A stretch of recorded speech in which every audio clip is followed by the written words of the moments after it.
సిద్దిపేట జిల్లా Erravalli farm house లో మహబూబ్ నగర్, నల్గొండ, రంగారెడ్డి జిల్లా నేతలతో సమావేశమయ్యారు బీఆర్ఎస్ అధినేత కేసీఆర్.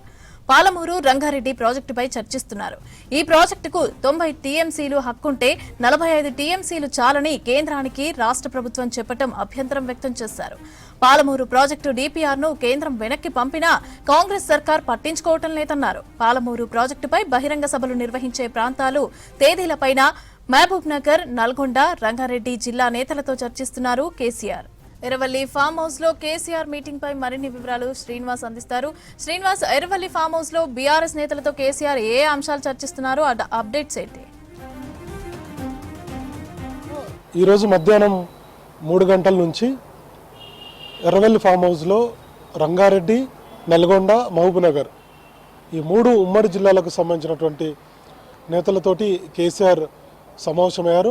ముఖ్యంగా రంగారెడ్డి, పాలమూరు ప్రాజెక్టుకు సంబంధించి మొత్తం 90 టీఎంసీల అలొకేషన్ ఉంటే 45 టీఎంసీలు మాత్రమే చాలని కాంగ్రెస్ ప్రభుత్వం, అంటే రాష్ట్రంలో ఉన్నటువంటి కాంగ్రెస్ ప్రభుత్వం కేంద్రానికి ఒక లేఖ రాసింది.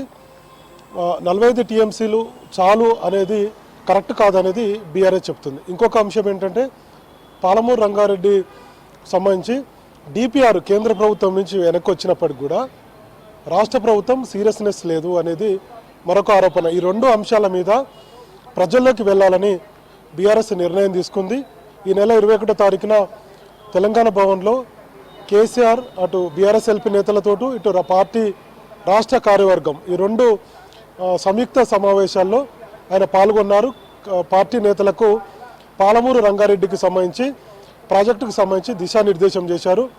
ఆ రోజు సాయంత్రం 6 గంటలకు ప్రెస్ మీట్ ఏర్పాటు చేశారు. ఆ తర్వాత ఒక ప్రకటన కూడా చేశారు.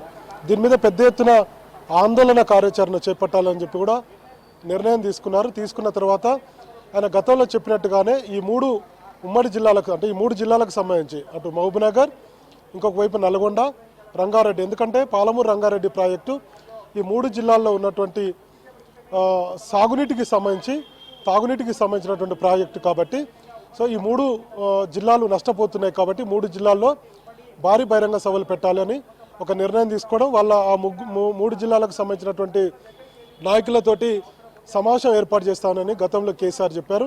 అన్నట్టుగానే ఈరోజు 3 జిల్లాలకు సంబంధించినటువంటి నాయకులతోటి కేసీఆర్ ఎర్రవల్లి తన ఫామ్ హౌస్లో సమావేశమయ్యారు. అయితే మనకు ఉన్నటువంటి సమాచారం బీఆర్ఎస్ సమావేశానికి హాజరైనటువంటి నేతలతో మాట్లాడినప్పుడు ఈరోజు జరిగేటువంటి సమావేశంలో ఒక 3-4 అంశాలు ప్రధానంగా, ఒకటి ఈ 3 జిల్లాల్లో ఎక్కడెక్కడ ఈ బహిరంగ సభలు నిర్వహించాలి, అంటే ఏ ప్లేస్ అయితే బాగుంటుంది అనేది ఈరోజు డిసైడ్ అయ్యే అవకాశాలు ఉన్నాయి. ఇప్పుడు మహబూబ్ నగర్ ఉంటే మహబూబ్ నగర్లో ఎక్కడ బహిరంగ సభ నిర్వహించాలనేది ఒకటి. అట్లనే నల్గొండ జిల్లాకు సంబంధించి బహిరంగ సభ ఎక్కడ ఏర్పాటు చేస్తే బాగుంటుంది, తర్వాత ప్రజల్లో ఇంపాక్ట్ ఏ విధంగా ఉంటుంది, ఎక్కడ నిర్వహించాలనేది ఒక పాయింట్ డిసైడ్ చేయాలని చెప్పి అనుకున్నారు. ఈరోజు దాని మీద కూడా ఒక క్లారిటీ వచ్చేటువంటి అవకాశం ఉంది. మరోవైపు రంగారెడ్డి జిల్లాలో చేవెళ్లలో బహిరంగ సభ నిర్వహించాలని అనుకుంటున్నారు. మహేశ్వరం నియోజకవర్గం పరిధిలో ఒక బహిరంగ సభ, చేవెళ్ళ అనేది దాదాపు నిర్ణయమైనట్టు తెలిసింది, కానీ ఇంకా దీని మీద ఫైనల్గా సమాచారం రావాల్సి ఉంది.